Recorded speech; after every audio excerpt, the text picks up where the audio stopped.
Welcome back again to my vlog kasi sa mawang panahon di ako napag-vlog. So ngayon mag-vlog ulit ako and I'm going to show my life as a college student.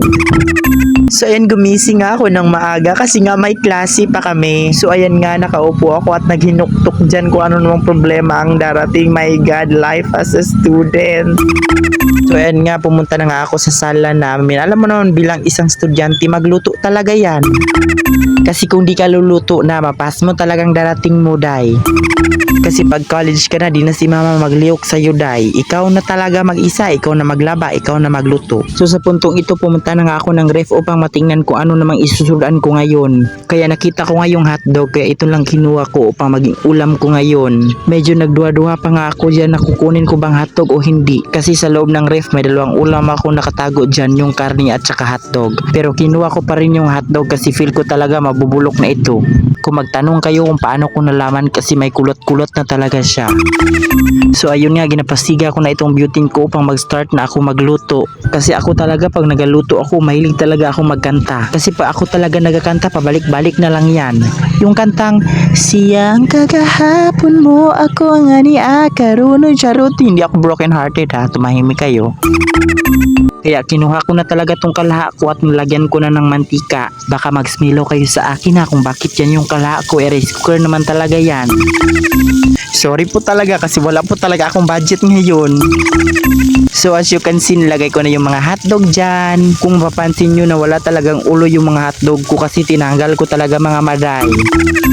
Kasi gaya nga ng sinabi ko kanina na para siyang may mga kulot-kulot. Kaya ang ginawa ko lang sa mga hotdog ko is ginascroll-scroll ko na lang siya talaga mga day. Kaya pagkatapos ko nang ginascroll-scroll, ginalagay ko na ito sa plato upang magkain na talaga mga day. Kaya sa punto naman ito na remember ko talaga yung kanin ko parang panis na talaga siya. Kaya ang ginawa ko, kinuha ko lang siya upang di masayang yung butane ko. Kaya nilungag ko na siya, ginawa ko siyang sinigang. Char mga day. Sinangag pala ito. Ako mga maday, mahilig din talaga ako magluto. Kaya sabi na talaga ng ibang mga tao, masarap daw talaga ako magluto. Feel ko lang talaga masarap, pero ewan ko nga. And at this moment mga inday, ginasimot-simot ko na yung kanin ko kasi napakabango talaga mga day.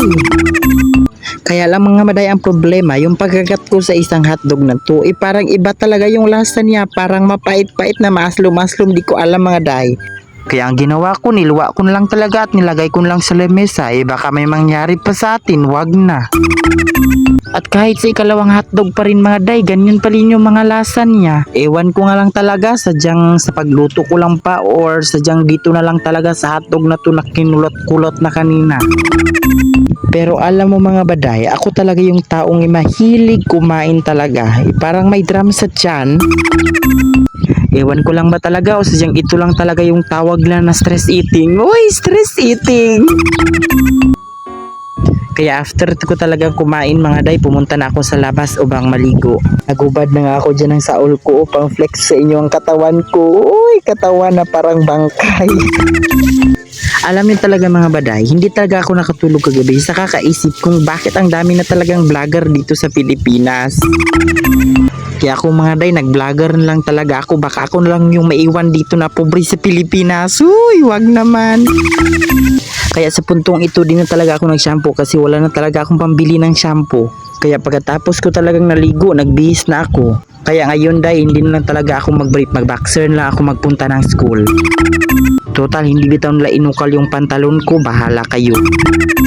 Kaya mga day, tapos na tayo. So ito po yung final look guys. So ayan, nakalabas na ako ng bahay, papunta na akong school. Kaya ngayon mga baday, nag-backfly lang talaga ako. Paano ko ipakita sa inyo yung mga lugar dito sa school namin kung magsakay ako?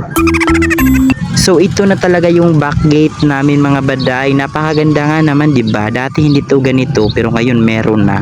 Nagsulod na nga ako ng back gate at nakita ko dyan si guard. Di naman ako natakot kasi nga may dala talaga akong ID. Kasi dito talaga sa amin, kailangan mo talaga magdala ng ID kasi kung hindi ka magdala, magtago ka talaga. Sa pagpasok mo nga dito mga maday, makikita mo talaga ang napakagandang tanawin. Matataas na mga puno, mga langgam na lumilipad, at saka yung open court namin, meron din kami basketballan tsaka volleyballan. Kumpleto kami dito mga day. Ang problema lang, ang daming abog. So ito nga pala yung University Gymnasium namin mga day, ang laki-laki talaga. So habang naglalakad ako nakita ko itong mga nagja-jump dito, nag-exercise siguro ito sila sa PE nila. Dati dito din talaga ako kumakain ng pastil pero ngayon hindi na. So magpunta ka talaga sa room namin mga day, madaanan mo talaga itong ladies dormitory na to. Ang laki-laki mga day. So ayun, malapit na nga tayo dito sa room namin mga day. O diba ang ganda ng daanan namin mga baday? Papuntang langit siguro ito. So ayan mga day, nandito na tayo sa College of Agriculture, Reapers, kung saan ako nakatira. Kasi dito talaga sa school namin may mga per college kasi siya mga day. Meron tayong College of Social Science and Humanities, mga BA, mga engineering, mga education at marami pang iba. Alam mo, pag magsaka ka talaga dito sa school namin, makikita mo talaga yung magandang tanawin dito sa taas. Mapapasabi ka talaga ng di wow! Pero sa totoo lang talaga mga day, maganda talaga dito sa second floor. Kasi pag may mga problema ka, dito ka lang talaga mag-upo. So ayan, i-flex ko lang talaga yung friend ko si Antuki. Napapasmile-smile yan talaga. Parang galit ata sa akin to. Matakot ako, baka idunggab ako nito ha. So ayan, papakita ko na lang talaga yung mga tao dito sa school. Pero parang napapansin ko yata, nakabayulet sila lahat ha. Parang di ako na-inform dito ha. Parang may nagbabago talaga dito sa amin. Napapansin ko lang talaga, iba na dito sa amin. Yung mga door na dito, fingerprint na lang mabubukas mo yung door. Pero ayan, pumasok na talaga kami ng paaralan kasi mag-lecture na talaga si ma'am. Pero for today's video, hindi magle-lecture si ma'am kasi yung mga classmate ko na lang talaga yung mag-report. Napakagaling talaga. Ewan ko lang talaga kung saan lang nakuha yung mga utak nila. Pero ayan, i-flex ko lang talaga yung mga classmate ko habang nagle-lecture. Pero sa punto nga ito, dito na natapos yung vlog ko. Bye bye everyone, see you to my next vlog.